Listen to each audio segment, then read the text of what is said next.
1870년 프랑스 중부의 알자스 로렌 지방이 보불전쟁에 휘말립니다. 보불전쟁이 무엇입니까? 보불전쟁은 프로이센과 프랑스와의 전쟁입니다.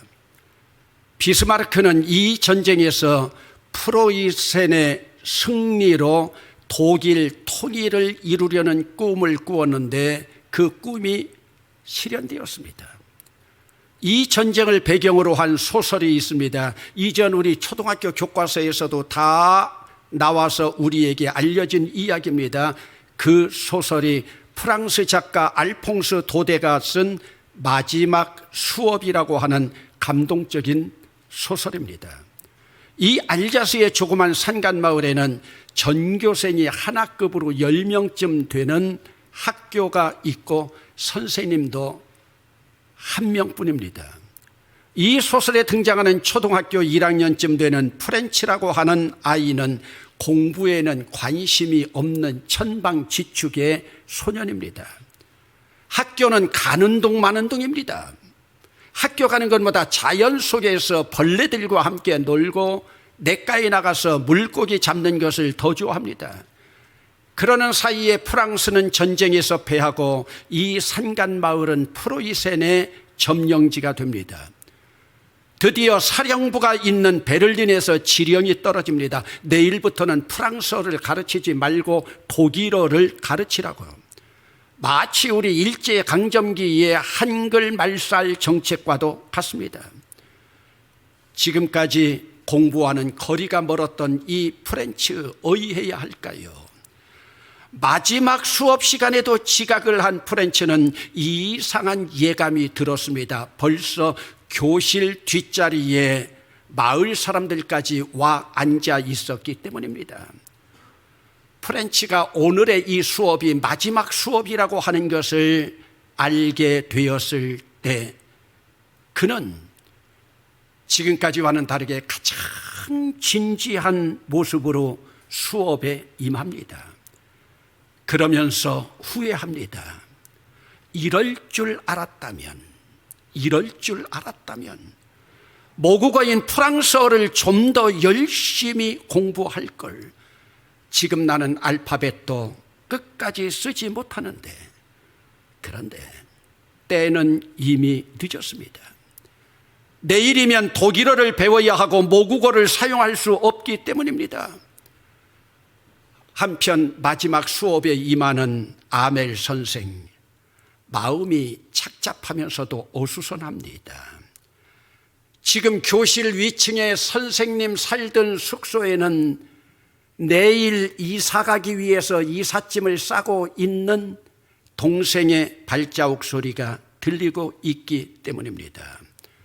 아멜 선생은 40년 동안 자기의 청춘을 다 바친 이 학교의 정경을 다 눈에 담아가려고 하는 듯 유리창으로 비치는 플라타나스 나무를 비롯해서 돌멩이 하나하나까지 눈길을 돌립니다. 그리고 이 아이들, 마지막 수업하고 있는 아이들의 눈동자를 바라보면서 저들을 다 작은 눈 속에 담아가려고 합니다. 지금 제 모습이 이 소설의 아멜 선생과 같습니다. 어떻게 하면 여러분들의 모습을 하나하나 제 눈에 다 담아갈 수 있을까요? 오늘 본문의 그림은 사도 바울이 1차, 2차, 3차 전도여행을 끝내고 자기의 사명을 마치면서 행하는 마지막 수업, 고별 설교의 장면입니다. 바울이 소아시아에서 가장 애정을 가지고 목회했던 것이 에베소입니다. 그는 3년 동안이나 에베소에 정착하여 목회를 했고 특별히 이 어간에 2년 동안에는 두란노 서원에서 매일 강론을 했습니다.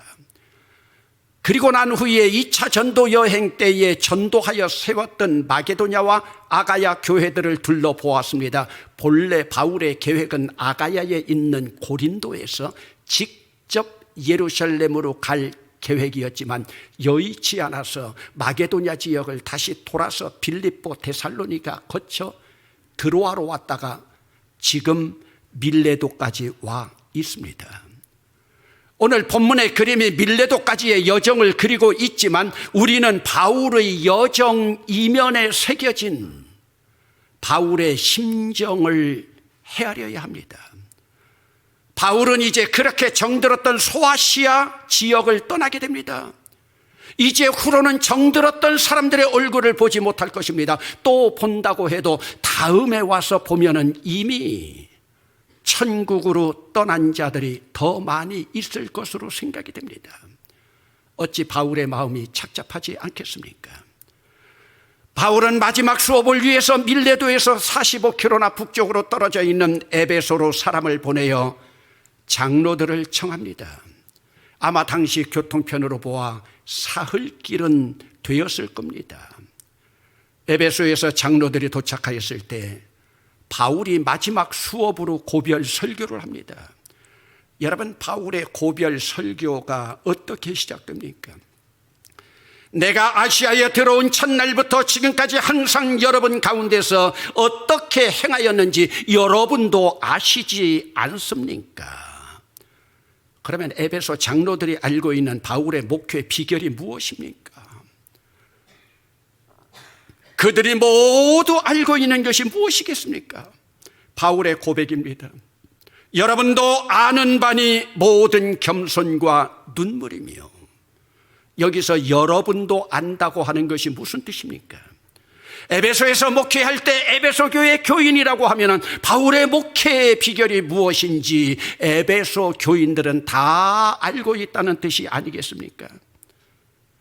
그러면 여러분, 오늘 여러분들이 알고 있는 제 목회 비결이 무엇입니까? 저는 일생 목회 제 비결이 눈물과 무릎이었습니다. 어느 권사님이 얼마 전에 제게 보낸 문자입니다. 한결같이 저희 곁에 계실 것으로 알고 무심하다가 어느 날 강대상 방석이 사라진 것을 발견하고는 퍼뜩 정신이 들었습니다. 가득했던 향기가 문득 사라진 것 같이 정신 차리고 보니 여운만 가득합니다. 방석이 사라졌다는 것이 뭡니까? 눈물의 방석입니다. 무릎의 방석입니다. 기도의 방석이 아니겠습니까? 이제 목회를 마감하는 제 입장에서는 더 눈물로, 더 무릎으로 여러분께 다가가지 못하고, 더 가난하고 고통당하는 눌린 자들 다가가지 못해서 참 죄송합니다. 죄송합니다. 잘못했습니다. 용서해 주세요. 그러면 사도 바울이 역점을 둔 목회의 중심은 무엇이었다고 고백합니까? 21절의 말씀입니다. 하나님께 대한 회개와 주 예수 그리스도에 대한 믿음을 증언하는 일이었다. 그러면 사도 바울은 왜 그렇게 많은 기독교 신앙의 중심 요소가 있는데 회개와 믿음을 증언하는 것을 자랑스럽게 여기고 있겠습니까? 회개와 믿음은 기독교 신앙의 중심이지만 당시 에베소 교회는 3, 4년밖에 되지 않은 교회이기 때문에 어린 교회입니다. 아무리 훌륭한 장로라고 해도 예수 믿은 지 3, 4년밖에 되지 않으니 우리로 말하면 집사급 정도밖에 되지 않는 자들입니다. 그러기에 그들에게 회개와 믿음, 기독교 신앙의 초보를 가르친 것을 자랑하고 있습니다. 그러면 여러분은 제가 20년 동안 대봉교회에서 목회했던 제 목회 철학과 목회 신조가 무엇이었습니까? 제 목회 철학은 제 목회한 지 39년, 대봉교회에서 목회한 지 20년, 목사된 지 33년, 제 목회 철학은 생명나무 아래서입니다. 저는 20년을 대봉교회에서 목회하면서 생명나무 아래서 세워주고 지지하고 격려하고 존중하고 칭찬하면서 감동 주고 감격하고 감사하는 삶을 꿈꿔왔습니다. 그리고 여러분들이 잘 따라주어서 저는 20년 행복한 목회, 즐거운 목회, 감사한 목회 여정이었습니다. 여러분 감사합니다. 우리 교회는 지난 20년 동안 우리 가정 두 부부의 아침 식사를 위해서 매달 영양떡을 배달해 준 교인이 있습니다. 장장 220개월 동안입니다. 우리 교인 가운데는 20년 동안 약값을 하나도 받지 않고 병원비를 받지 않은 교인도 있습니다. 그리고 어떤 분은 20년 동안 홈쇼핑으로 자기 집에 먹거리를 주문할 때마다 한 번도 빠지지 않고 자기 집과 똑같이 택배로 배달해 준 교인이 있습니다. 그러나 그 얼굴을 저는 15년 동안도 보지 못했습니다. 여러분 누구일까요? 그분은 이 자리에 계시지 않으니까 이름을 밝혀도 괜찮을 것 같습니다. 장백 장로와 배윤선 권사입니다. 그들이 왜 그랬을까요? 자기 부부가 어려움에 처해 있을 때 끝까지 생명나무 아래서 눈물과 무릎으로 보듬었기에 잔잔한 감동을 받은 것은 아닐까요? 한 순례자가 영국 시골 마을을 여행하다가 궁금한 일이 생겼습니다. 지금 다른 많은 마을들을 거쳐가지고 순례하며 이 마을에 왔는데 이 마을에만 유독 술집이 없는 겁니다. 그래서 마을 사람들에게 묻습니다. 내가 순례의 길로 지나온 모든 마을이 다 술집이 있는데 왜 이 마을에만 술집이 없습니까? 마을 사람들의 한결같은 대답입니다. 우리 마을에는 100년 전에 목사님이 오셨는데 존 웨슬리 목사가 지나간 마을입니다. 존 웨슬리가 누굽니까? 감리교 창시자 목사인 존 웨슬리 목사가 100년 전에 지나갔다고 100년 동안 술집이 없는 마을이었습니다. 여러분, 저는 제가 목회했던 대봉교회가 생명나무 아래서의 이 발자취의 흔적만은 하나하나 새기고 싶습니다. 부탁입니다. 제발 생명나무 아래서 첫 천국 갈 때까지. 그러면 바울의 다음 사역은 어떻게 되었습니까? 바울에게는 꿈이 있었습니다. 무슨 꿈입니까? 당시 세계의 수도라고 하는 로마에 가서 복음 증거하는 일이었습니다. 바울은 로마까지 가야 하는데 갈 방도가 없습니다. 성령님만 의지하고 있을 뿐입니다. 결국 그 꿈을 이루지 않습니까? 예루살렘으로 향하자마자 바울이 전도 여행에 대한 비방이 빗발치듯 합니다. 바울의 전도 여행의 중심이었던 소아시아에서 온 유대인들이 바울을 성전 모독죄로 고발했습니다. 성 밖으로 내쫓아 죽이려 합니다. 이때 천부장 백부장이 나타나서 소동을 진압하고 쇠사슬로 결박해서 옥에 가둡니다. 이런 일들이 인간 편에서 볼 때는 억울하고 원통한 일이지만, 그러나 바울은 자신의 꿈대로 성령님께서 이끄시는 것을 알고 고백합니다. 오늘 본문 22절입니다. 보라, 이제 나는 성령에 매여 예루살렘으로 가는데 거기서 무슨 일을 당할는지 알지 못하노라. 오직 성령이 각 성에서 내게 증언하여 결박과 환난이 나를 기다린다 하시니. 지금 바울은 성령의 음성을 듣고 있습니다. 오직 성령님이 바울에게 증언하고 계십니다. 결박과 환난이 자기를 기다리고 있다는 것을 알고 있으면서도 결박과 환난이 있는 그곳으로 갑니다. 왜 그럴까요? 성령님의 증언이기 때문입니다. 사도 바울은 고별 설교를 마치고 떠나면 결박과 환난이 기다리고 있는 곳으로 가는데 저는 목회를 마치고 고향으로 돌아가도 결박과 환난은 아니니 바울 사도보다는 낫지 않습니까? 저도 은퇴를 앞두고 계속 성령에 매여 성령님의 음성을 들었습니다. 저는 당회에서도 주님의 몫을 위해서는 얼굴을 붉히고 목소리 커졌지만 성령님께서 저에게 말씀해 주셨습니다. 너를 위해서가 아니라 주님만을 위해서, 주님의 몸된 교회만을 위해서. 그래서 저는 주님의 몸된 교회를 위해서는 목소리도 커졌습니다. 얼굴도 붉혔습니다. 그러나 제 욕심을 위해서는 한마디도 하지 않았음을 고백합니다.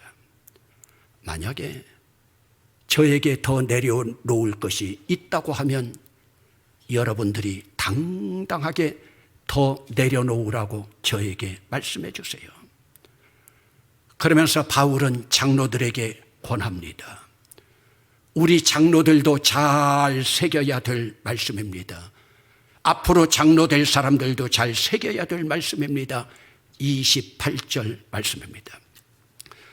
여러분은 자기를 위하여 또는 온 양떼를 위하여 삼가라.